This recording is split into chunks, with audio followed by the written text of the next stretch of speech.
polarité horizontale. Le satellite Amos 15, position 15 degrés Est, fréquence 12 333, symbol rate 30 000, polarité verticale.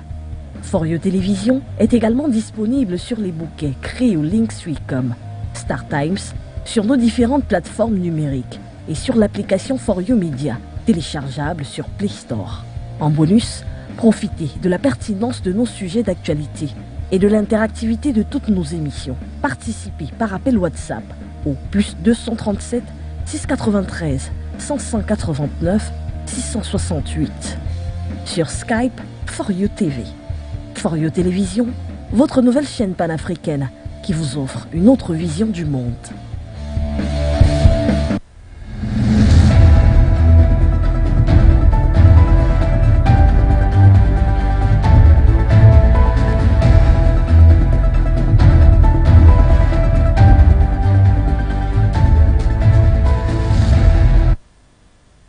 Mesdames, Monsieur, bonsoir, bienvenue sur For You Télévision, bienvenue à cette édition du grand journal, les titres. Et donc, ce n'est plus un secret pour personne du côté, bien sûr, du Mali, qui a donc ordonné le départ dans un délai de 72 heures des forces étrangères, justement, des forces étrangères d'une base de l'aéroport de Bamako servant donc de hub logistique à des soldats étrangers de l'ONU. Un ultimatum qui intervient donc quelques semaines après l'arrestation de 49 soldats ivoiriens liés à cette base. Et puis le chef d'Al-Qaïda, l'Égyptien Ayman al-Zawahiri, a donc été tué dimanche dernier à Kaboul par une frappe de drone américain. Il était l'un des terroristes les plus recherchés au monde, l'un des cerveaux des attentats du 11 septembre, qui avait alors succédé à Ousmane Ben Laden à la tête de l'organisation terroriste islamiste. Mesdames, Messieurs, une fois de plus, bonsoir et bienvenue sur For You Télévision. Bienvenue à cette édition du journal. Et donc, comme annoncé en titre, le patron de Al-Qaïda n'est plus. Son nom fait donc justement jaser depuis l'annonce de son décès dimanche dernier, justement, par les Américains. Et donc, considéré comme l'un des terroristes les plus recherchés du monde, Ayman al-Zawahiri, le chef d'Al-Qaïda, a donc été éliminé, comme nous fait savoir justement Washington. L'information a donc été confirmée par le président américain Joe Biden. Après donc sa mort, très peu sont sortis qui savent vraiment qui était Ayman al-Zawahiri. Guéné répond à cette question pour vous. Il avait fait du Maghreb islamique l'un de ses fiefs. Ayman al-Zawahiri, jusqu'à sa mort, incarnait à lui tout seul violence et terreur à travers le monde. Tué dans une attaque de drone le week-end dernier, le théoricien à la barbe blanche et aux larges lunettes, bien que moins populaire que son prédécesseur Ben Laden à la tête d'Al-Qaïda, a survécu à 40 ans de djihad, une rarissime longévité. On comprend donc mieux pourquoi les États-Unis étaient prêts à offrir 25 millions de dollars pour sa capture. Jusqu'à l'annonce de sa mort par le président Joe Biden, le natif de Madi, près du Caire, intègre la confrérie des frères musulmans dès l'adolescence. Impliqué dans l'assassinat en 1981 du président égyptien Anwar el-Sadat, il est emprisonné pendant 3 ans, puis rejoint l'Arabie Saoudite et le Pakistan au milieu des années 1980, où il soigne les djihadistes combattants, les soviétiques et rencontre Osama Ben Laden. Longtemps à la tête du djihad islamique égyptien, il ne rejoindra Al-Qaïda qu'à la fin des années 90. Son allégeance à Ben Laden le place dans la liste noire des États-Unis, surtout après avoir soutenu des attentats contre les ambassades des États-Unis au Kenya et en Tanzanie en août 1998. Ayman al-Zawahiri est également condamné à mort par contumace en Égypte pour de nombreux attentats, dont celui de Luxor en 1997, qui a fait 52 morts, dont 68 touristes étrangers. Annoncé mort à 2 reprises, d'abord en 2002, puis en 2007, Zawahiri était à cheval depuis 2011 entre le Pakistan et l'Afghanistan, avec des apparitions restreintes. Il n'y a donc plus de doute, l'Égyptien Ayman al-Zawahiri, l'un des précurseurs sur qui reposait jusque-là Al-Qaïda, groupe international du terrorisme, n'est plus. Après donc l'annonce de son décès le 31 juillet dernier, plusieurs questions attendent réponse. À l'exemple de savoir quelles donc peuvent être les conséquences de la mort de ce précurseur justement du groupe terroriste Al-Qaïda, quel impact sur les groupes djihadistes qui opèrent ainsi en Afrique. Élément de réponse. Il est inéluctable que l'assassinat ou la capture des principaux chefs terroristes est un outil clé de la lutte contre le terrorisme depuis des décennies. Ces opérations permettent de retirer les chefs terroristes du champ de bataille et de provoquer les luttes de succession qui perturbent la cohésion du groupe et peuvent exposer ses vulnérabilités en matière de sécurité. Contrairement à l'État islamique, dont les pratiques de succession des dirigeants sont claires et ont été mises en œuvre en 4 reprises depuis la mort de son fondateur, Abu Musab al-Zarqawi en 2006, celles d'Al-Qaïda sont plutôt opaques. Le successeur d'al-Zawahiri ne sera que le 3e dirigeant du mouvement depuis sa création en 1988. En règle générale, l'idéologie est si bien implantée que la mort d'Ayman al-Zawahiri n'aurait pas de conséquences dramatiques pour la pérennisation du mouvement tentaculaire qu'est Al-Qaïda. Il y a cependant quelque chose qui relève de la fin des architectes du djihad global. Après Abdallah Hazam et Oussama Ben Laden, la 3e tête fondatrice de l'hydre de l'organisation est tombée. Il va certainement être remplacé, ce qui ne signifie pas forcément un affaiblissement. Tout dépendra du successeur. Si ce dernier sera beaucoup plus dans une distribution de franchises, sous al-Zawahiri, Al-Qaïda a plutôt eu la volonté de maintenir une démarcation vis-à-vis de Daesh, qui avait alors une stratégie d'extension et de massification. Contrairement à l'État islamique, Al-Qaïda conservait bien la volonté d'avoir des membres appartenant plus ou moins à l'élite en termes de connaissances religieuses et idéologiques.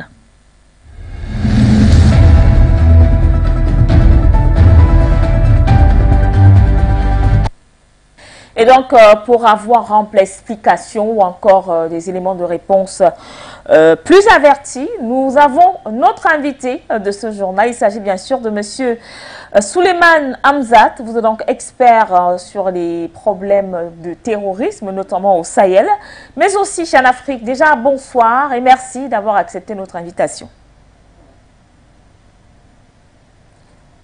Votre micro, monsieur Hamzat.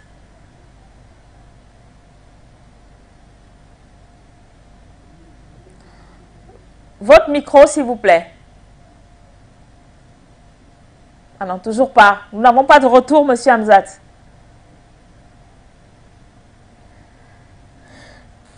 Alors, on va peut-être encore... Là, maintenant, là, ça va, monsieur Hamzat. Ça va.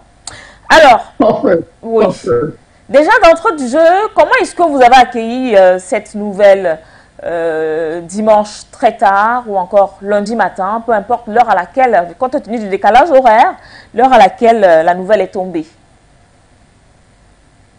Sur cette question, je vous répondrai en tant que musulman. Je pense que le Coran nous enseigne qu'il faut éviter la terreur sur terre. Et Dieu est contre ceux qui créent et sèment la terreur sur terre. Donc comprenez mon émotion, ma joie quelque part, en ce sens-là qu'il vient de disparaître, n'est-ce pas, du monde des humains, une calamité. D'accord. Alors, pour entrer dans le vif du sujet, quelles peuvent être les conséquences justement de la mort, justement de al-Zawahiri sur le plan sahélien? Mais il faut déjà vous notifier que vous voyez, les groupes islamiques se créent, se font et se défendent parfois du fait des moyens de l'assassinat de leur leader, par exemple, et éventuellement de changement d'appartenance selon l'idéologie à laquelle ils sont affiliés. Le cas de Ayman al-Zawahiri sa disparition porte un coup dur, certes, à cette organisation, mais il ne faudra pas oublier que des organisations comme Al-Qaïda, l'État islamique ou d'autres sont des organisations assez structurées qui, ma foi, sont des organisations à tête multiple.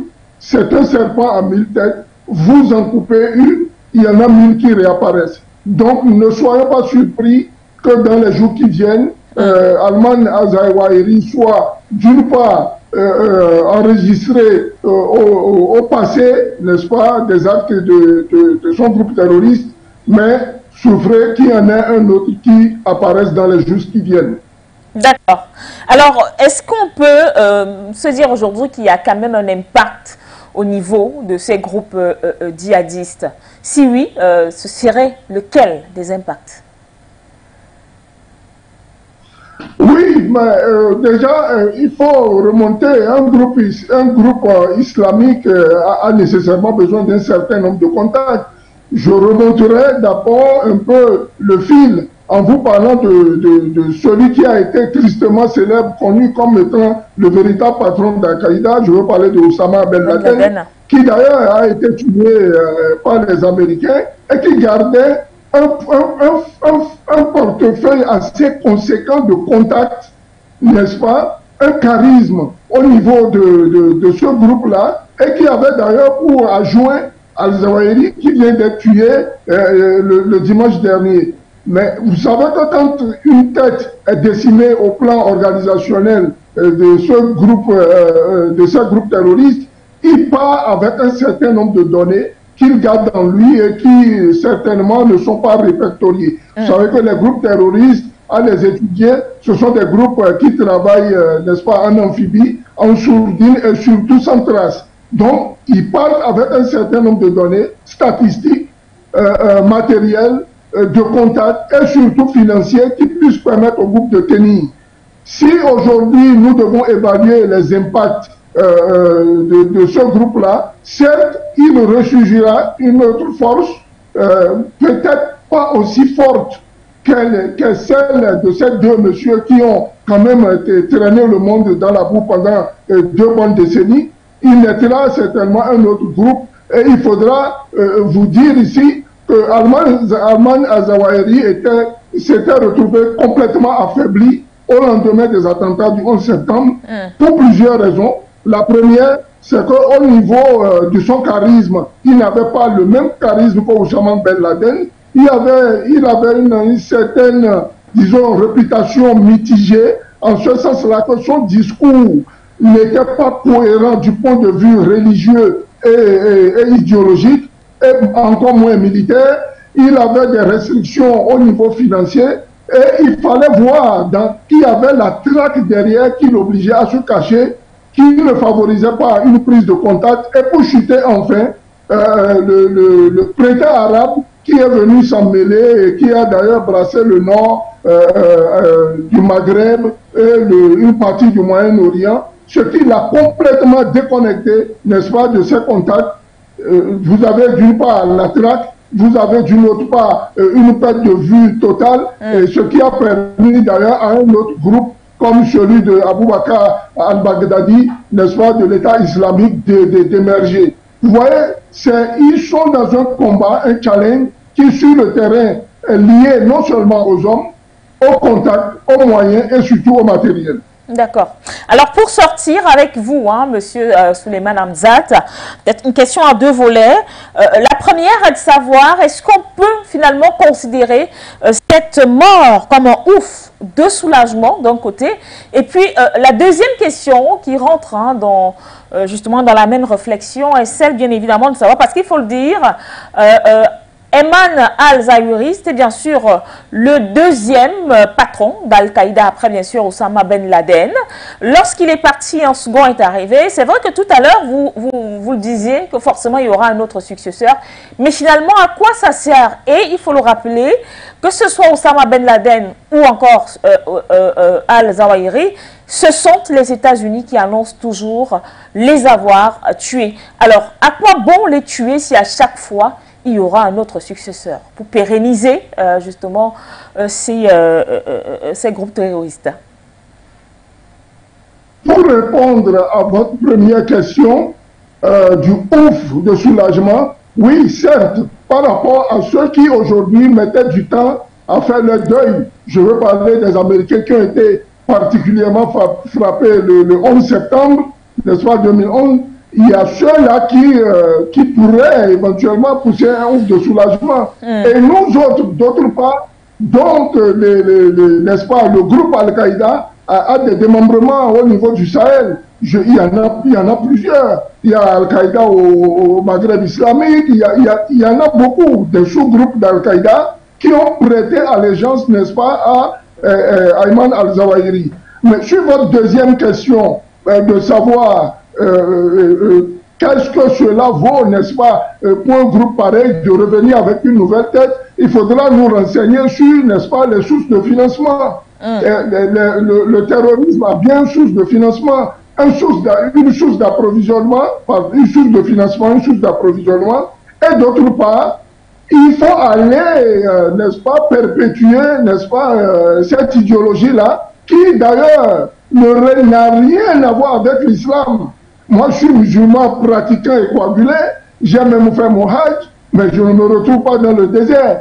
Et ceux d'ailleurs qui se prêtent à ce jeu, l'ont nié et constaté avec moi que ce sont des gens qui n'hésitent pas à aller tirer sur leurs frères dans des mosquées, qui bombardent des mosquées. D'ailleurs, vous prenez le cas de l'État islamique au Grand Sahara, vous voyez que la grande tour, la grande mosquée dans laquelle d'ailleurs officier son patron a été bombardée avant d'être parti. Ces gens-là, à ma foi, ne sont pas des hommes de Dieu, encore moins des gens à qui il faut vraiment prêter un grand sérieux. Je chuterai enfin en vous disant qu'il faudra que nous nous interrogeons sur le financement de ces groupes terroristes. Qui sont ceux qui sont derrière? Ne voyons pas les meneurs, mais voyons plutôt les conspirateurs. Merci beaucoup à vous, Monsieur Souleymane Hamzat. Merci d'avoir accepté cette invitation. Le grand journal se poursuit sur For You Télévision avec bien évidemment le Mali. Nous en reparlons avec l'irruption justement des militaires ivoiriens et bien évidemment les forces étrangères qui ont donc été expulsées depuis l'aéroport de Bamako. Il s'agit bien sûr des autorités aéroportuaires du Mali qui viennent donc d'ordonner le départ dans un délai de 72 heures, des 72 heures justement, des forces étrangères d'une base de l'aéroport Modibo Keïta, nommé Sahel Aviation Services. Et donc cette décision, vivement saluée, intervient quelques semaines après l'arrestation des 49 soldats ivoiriens. Galé Boukéa. 72 heures, c'est le délai accordé aux forces étrangères présentes sur la base de la société Sahel Aviation Services, présente à l'aéroport Modibo Keïta de Bamako, pour quitter le territoire malien. C'est l'essentiel à retenir de la correspondance signée le 1er août par le directeur du dit espace aéroportuaire, le colonel Lassena Togola, qui a annoncé cette évolution dans les relations difficiles que les autorités maliennes entretiennent avec les sociétés d'aviation de sous-traitance de la MINUSMA. Les autorités aéroportuaires précisent que contrairement aux activités autorisées par la Convention qui lie l'aéroport à la dite base, celle-ci effectue l'accueil et l'hébergement des forces étrangères dans un hôtel avec d'autres commodités. Une décision compréhensive selon de nombreux observateurs. Cette décision s'inscrit dans la logique des mesures de sécurité préventive qui s'inscrit aux côtés des autres décisions précédentes, en l'occurrence l'interdiction de la rotation des militaires étrangers en terre malienne et bien entendu bien d'autres décisions. Ce n'est que quelque chose de logique. C'est une conclusion ou bien un développement en droite ligne avec la détérioration de la confiance avec les partenaires étrangers qui davantage se présentent comme une menace sérieuse pour la sécurité. La partie malienne ajoute que cet état de fait engendre des risques pour la sûreté intérieure de l'État et constitue une violation des obligations contractuelles de la base. Une crise de confiance est donc installée entre les autorités aéroportuaires et cette base suite à l'arrestation des 49 mercenaires qui étaient venus au compte de la base en question. L'opportunité de cette décision est effectivement vérifiée parce que ces mercenaires ivoiriens qui sont arrivés par l'aéroport, tout porte à croire qu'il s'agissait d'une mission clandestine de forces spéciales qui avait pour but de perpétrer un coup dans la capitale Bamako. Maintenant que ces derniers ont été mis aux arrêts et que l'exploitation semble avancer, la décision qui a été prise de retirer tous les agents extérieurs tient également au fait que certainement il s'agit du résultat de cette exploitation, mais aussi des nouveaux développements, notamment les attentats manqués à Kati et l'ensemble des forces qui menacent la sécurité du Mali actuellement.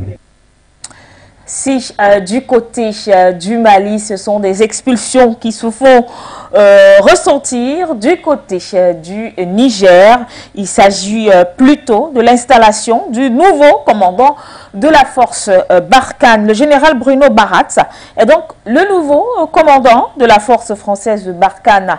Et donc ce diplômé de l'école spéciale militaire de Saint-Cyr succède ainsi au général Laurent Michon, qui assurait donc jusque-là le commandement des troupes françaises dans le Sahel. Jusqu'ici, Bruno Baratz a donc été reçu hier mardi 2 août par le président Mohamed Bazoum. L'installation de ce nouveau chef de force Barkhane dans le Sahel intervient, il faut le rappeler, dans un contexte où les troupes françaises ont donc, autant pour moi, été invitées à plier bagages du côté du Mali. Kwaka Pajipa.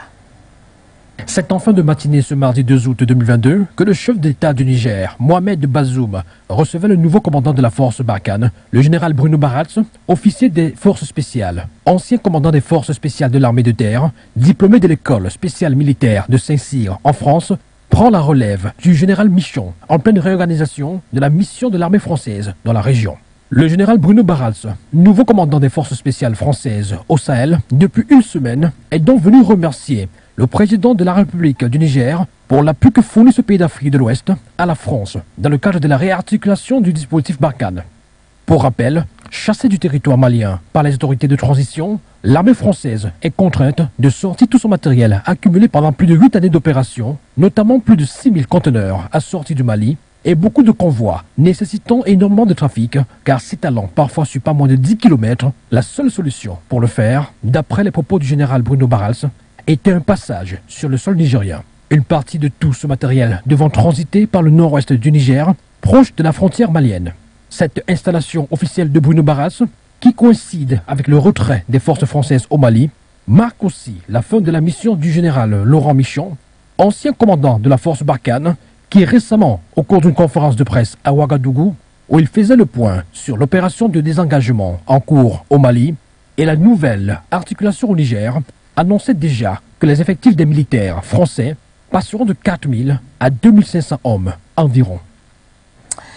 Et puis en République démocratique du Congo, une autre expulsion. Mathias Gilman, lui également, a donc été expulsé, on va le dire ainsi, du côté bien sûr de la République démocratique du Congo, et ce par le gouvernement congolais qui a donc demandé aux Nations Unies le départ de son porte-parole dans le pays, selon une correspondance adressée par le ministre congolais des Affaires étrangères, Christophe Lutundula, à la chef de la MONUSCO, Bintou Keïta. Une décision logique de la part du chef de la diplomatie congolaise au regard des récents événements survenus en République démocratique du Congo. Ngeni, pour plus de précision.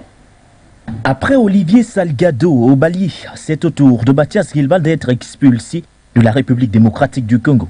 Le gouvernement appréciera beaucoup que des dispositions soient prises pour que Mathias Gilman quitte le territoire congolais dans le plus bref délai, a donc écrit le ministre congolais des Affaires étrangères Christophe Lutundula à la chef de la MONUSCO, Bintou Keïta. Une décision qui fait suite aux récents événements enregistrés dans le pays où 36 personnes ont perdu la vie et 150 autres blessés dans des manifestations anti-MONUSCO dans la province du Nord Kivu. En attendant l'aboutissement de l'enquête, des témoignages pointent du doigt les casques bleus de la MONUSCO d'être les auteurs de cette tuerie de masse d'une population civile qui n'a fait que réclamer ses droits conformément à la constitution congolaise. Le climat est donc tendu et la présence de Mathias Gilman sur le territoire national n'est pas de nature à favoriser un climat de confiance mutuelle et la sérénité si indispensable entre les institutions congolaises et la MONUSCO. Présente en République démocratique du Congo depuis 1999, la mission onusienne est vivement critiquée depuis 2019 par des mouvements pro-démocratie et quelques élus locaux. Ils reprochent entre autres à la MONUSCO de refuser de combattre la centaine de groupes armés actifs dans l'Est congolais. Et puis, du côté, bien sûr, du Congo-Brazzaville, nous parlons des législatives et dire que le second tour s'est donc tenu le 31 juillet 2022 avec un succès sans surprise du Parti congolais du travail qui a donc rajouté 9 sièges au 102 qu'il avait déjà raflé lors du premier tour. Ces législatives étaient aussi l'occasion pour l'opposition de démontrer lequel des partis est donc le plus prisé. L'Union panafricaine pour la démocratie sociale est sortie du lot dans le sud-est du pays, mais pas suffisamment puisque le PCT s'en sort encore plus obsolète. Bégoudé Madone. Au premier tour, le Parti congolais du travail, PCT en abrégé, du président Sassou Nguesso, avait obtenu 102 sièges sur 151. Vote qui n'avait pas glané grand nombre d'électeurs. Sur 986 inscrits, à peine plus de 100 ont rempli leur devoir de citoyen. Le deuxième tour a été l'occasion pour le PCT de rafler 9 sièges de plus. C'est donc une victoire renversante et sans surprise de l'ancien parti unique, contre 7 sièges seulement pour l'Union des démocrates humanistes, UDH-UKI en abrégé, qui équivaut au même nombre d'élus que l'Union panafricaine pour la démocratie sociale, qui demeure la première formation de l'opposition. Le vote du deuxième tour, qui s'est tenu le 31 juillet, a opposé dans le sud-ouest du pays Claudine Mounari et Jacqueline Lydia Mikolo. Il a plutôt affiché parité pour les deux camps. Au lendemain du premier tour du 10 juillet, il restait encore 14 candidats en ballottage. L'enjeu de ces législatives demeurait le taux de participation et la dernière affiche qui permettrait de déceler le parti d'opposition capable de faire le poids à l'Assemblée nationale face au PCT. Ce qui a sorti du lot l'ancienne dirigeante de la Fédération de l'opposition, Claudine Mounari, avec près de 50% de suffrages au premier tour face à Mikolo du gouvernement en place. Même si l'opposition a su se battre, et plus seulement, dans le sud-ouest, le PCT, parti au pouvoir depuis 1977, s'en est sorti plus obèse. Et c'est sur ce que nous refermons cette édition du journal sur For You Télévision. Merci d'avoir été les nôtres, chers téléspectateurs. Les programmes se poursuivent sur votre chaîne de télévision. Bonsoir.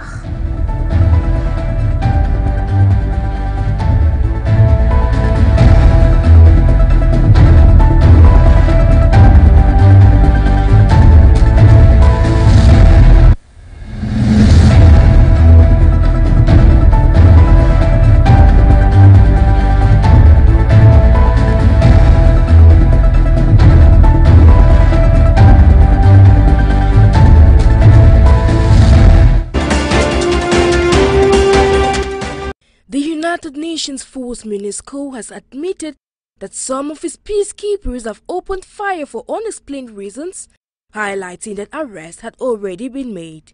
The United Nations Chief Antonio Guterres has said he was outraged after 2 people were killed and several others injured when the UN peacekeepers opened fire during an incident in the Eastern Democratic Republic of Congo on the Uganda border over the weekend. Guterres in a statement said he was saddened and dismayed to learn of the shooting. The Secretary General, lamenting on what happened, stressed in the strongest terms the need to establish accountability for these events. The MONUSCO personnel involved in the incident will be detained, a decision the UN chief welcomed from his special representative in the Democratic Republic of Congo. An immediate investigation will be opened to assess what went down. A video of the incident shared on social media showed men, at least one in police uniform and another in army uniform, advancing towards the immobilized UN convoy behind a closed barrier in Kasindi, a town in the eastern DRC Benin territory on border with Uganda. As we speak, the DRC has condemned the unfortunate incident that led to the death of 2 of the country's compatriots and 15 others wounded, according to Preventional Tool.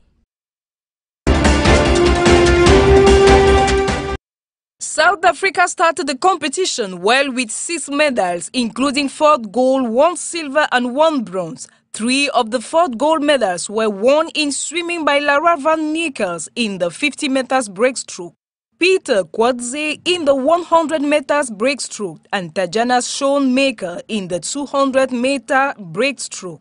The South African team ranks 4 overall ahead of Nigeria, another African country with 2 precious medals in the bag.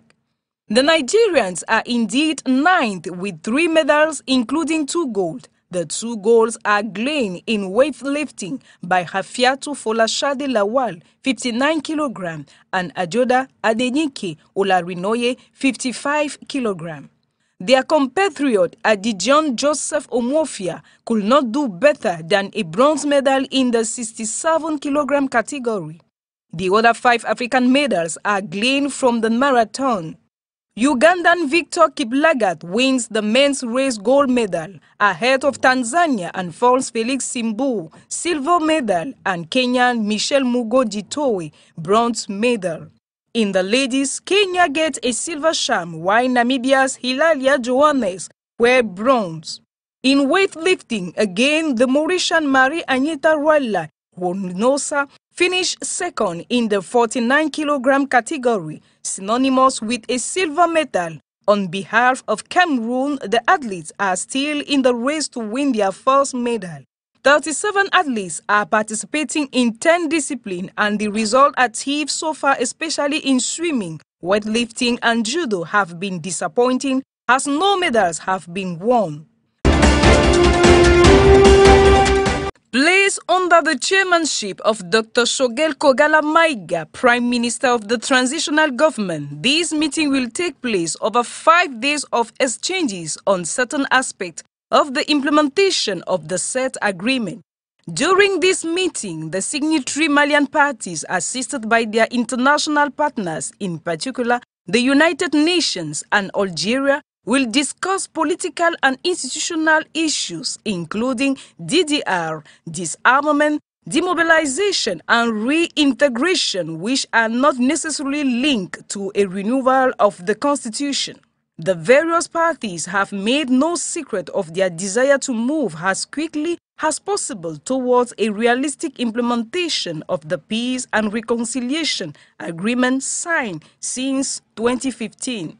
Thus, in their respective species, the government through the Prime Minister and the Minister in charge of reconciliation, whose department is the initiator of the meeting, and the representative of the armed groups strongly expressed their wish to agree at the outcome of this decision meeting, allowing a more realistic implementation of the peace agreement and the reconciliation resulting from the Algiers process, so that together all Malians can face other challenges.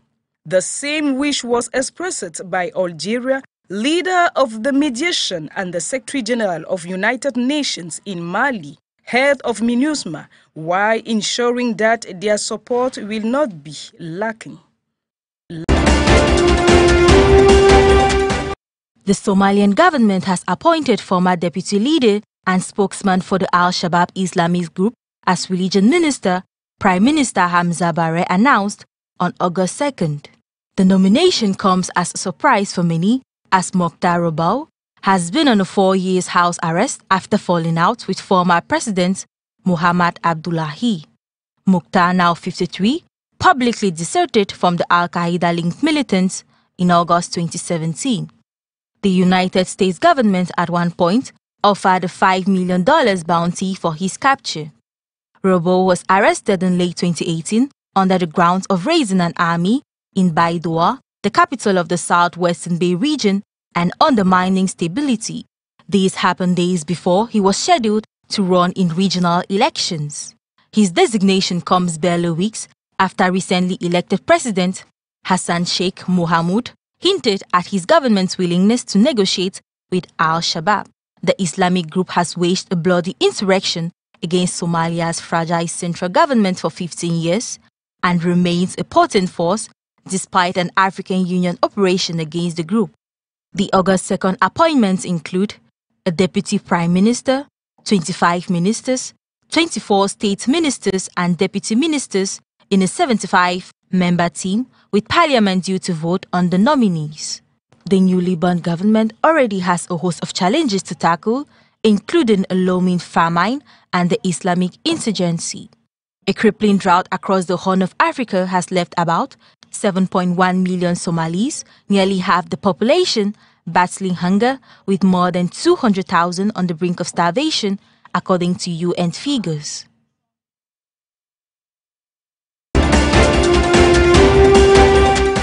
A Congolese military delegation has been sent to Beni, a town found in the northeastern Democratic Republic of Congo. The delegation is deployed just 2 days after 3 people died and several were injured after UN peacekeepers opened fire on civilians in Kasindi at the border with Uganda. Few days after the July 31st incident, the UN issued a statement saying its soldiers opened fire for unknown reasons and forced their way through. The president of the Beni Urban Youth Council said they want the UN to cover medical care for the victims. UN Secretary General Antonio Guterres said he was outraged by the shooting and called for an investigation into the Kasindi incident, while President Felix Tshisekedi chaired the crisis meeting. In addition to Kasindi, other deaths were reported in Goma, Butembo, Uvira, and Kayabayonga. The Congolese government said it would convene a meeting with MONUSCO to re-evaluate their withdrawal. Over 30 people have died in the course of the protests in the North Kivu province. The demonstrators are denouncing the failure of the UN's mission to protect people from foreign and local armed groups' attacks. Overall, the situation is still chaotic in this region. At the hearing of more than 80 men accused of the gang rapes of 8 women and armed robbery of a video production, over 300 people gathered outside the Krugersdorp Magistrate Court in Johannesburg to express the community's fury over the attack. News of the rapes and robbery has angered the community and women's organizations in the area, who have complained that such incidents are common occurrences around Krugersdorp. The suspects are allegedly illegal miners known as Zamazamas who dig for gold in Johannesburg. The Zamazama gangs of illegal miners are also blamed for widespread crime in the area, according to local residents. The men were arrested at an abandoned mining site following the rapes and robbery.